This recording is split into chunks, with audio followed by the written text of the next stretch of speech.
Hello folks, Annie from Mountain Crest Gardens here, and we've got plant mail. Today's plant is the string of dolphins. This is an incredibly cool, rare hybrid, and it's making waves around the world because this plant truly looks like a pod of dolphins just leaping from the sea. But unlike a lot of plants that go viral, you can A, actually get a hold of this one, and B, you can successfully grow it at home. I'm going to give you all the background info and the care tips you need, so let's dive in. String of dolphins goes by the scientific name Senecio peregrinus, or Curio peregrinus, depending on who you ask, and it's a hybrid of two South African species. The very popular string of pearls, and our funky little candle plant over here. And I really love a hybrid like this where you can really see the influence of both parents in this plant because it's got the long stringy stems of our string of pearls, but its leaf shape is a lot more like the candle plants. The string of dolphins definitely has a trailing growth habit, and over time it can develop these massive cascades of branching stems, and each stem can reach up to 3 feet long. So because of that, I really always like to plant them in a hanging pot. The iconic dolphin-shaped leaves on this plant are really fleshy because they're full of water-storing tissue. But the foliage has another cool adaptation to it. It's kind of in this area here where what would be the back of the dolphin, you can see a little strip of translucent tissue, and that's what we call a leaf window. It actually allows that leaf to absorb more light. Dolphin plant is a solid green to blue-green tone, and its stress coloring isn't as extreme as that of other Senecios, but if it is in a lot of direct sun, it can get the slightest hint of a magenta blush to it. String of dolphins is a really fun bloomer. Its flowers, I don't know, they always kind of look like little white pom-poms to me, and they even have this subtle clove fragrance to them, which is pretty cool. And this is a member of the composited family, so with things like sunflowers and daisies, it's made up of lots of little mini flowers that come together to make what looks like one big flower. And as that flower dries, it turns into this little puff ball, and at this point you could easily snip it off with scissors or just pluck it off. To care for your string of dolphins, you're going to want to give this buddy as much indirect, diffuse light as you can. So indoors, that means a room with a sunny window, and outside, keeping it in a bit of partial shade. But fortunately, this is a plant that's really great at showing you if it's getting too much or too little light. So I've got an example here. This is one that I've intentionally been depriving of light. Horrible, I know, but it's a good example because you can see its leaves are starting to flatten out.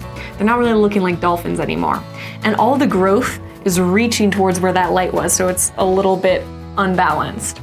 And on the other hand, if a plant's getting too much light, those leaves are gonna darken, they're gonna dry up and go crispy and eventually fall off.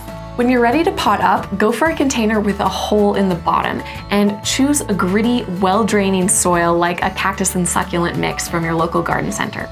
Or you could always check out our video on succulent soil if you want to make your own at home. And as for fertilizer, I like to fertilize a couple times in the spring just to encourage growth, but I usually dilute something like Quick Start down to about 50%, and I'll apply that once a month for 2 to 3 months in the spring. Not unlike dolphins in the ocean, your string of dolphins here likes water. And that's just because it's got these really thin stems, so it's gonna like a little bit more frequent water than your other succulents. But succulents aren't really big on a regular watering schedule. It's really better to wait until your plant shows you signs that it's thirsty. So what I'm gonna do, I'm gonna wait till the soil is completely dry and I can feel that it's dry down at the drainage hole. And the leaves should just be starting to pucker in a little bit. And at that point, we're ready to soak it. So you could water from the bottom. I really like to drench mine from the top.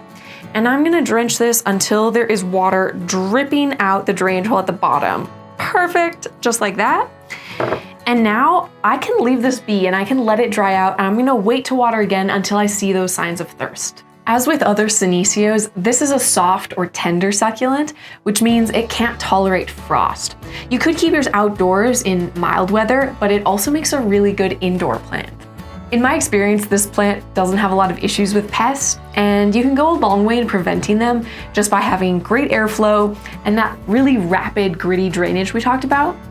But if you do get a bug, it's usually a mealybug, like a little white cottony thing, And you can treat them really easily. You just want to spray the whole plant very thoroughly with isopropyl alcohol and keep doing that once a day until you see no more evidence of bugs.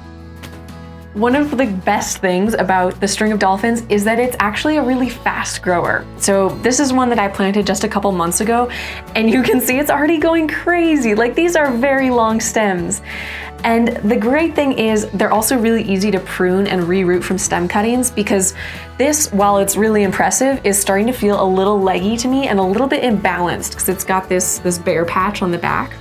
So what I'm gonna do, let's see, maybe about it here, I'm just gonna use a pair of clean scissors and cut both of these stems off. And I could let these dry for a couple days to callus over, or I could just make sure I don't water for a little while. And I'm gonna go ahead and pop them right back in the pot back here. Use my handy dandy planting chopstick, kind of shove them in snugly.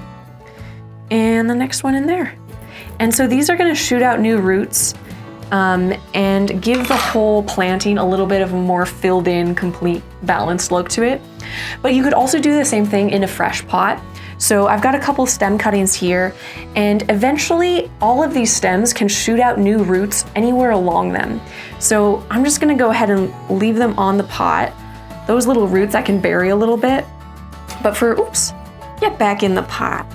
This is your new home. Okay, hold still.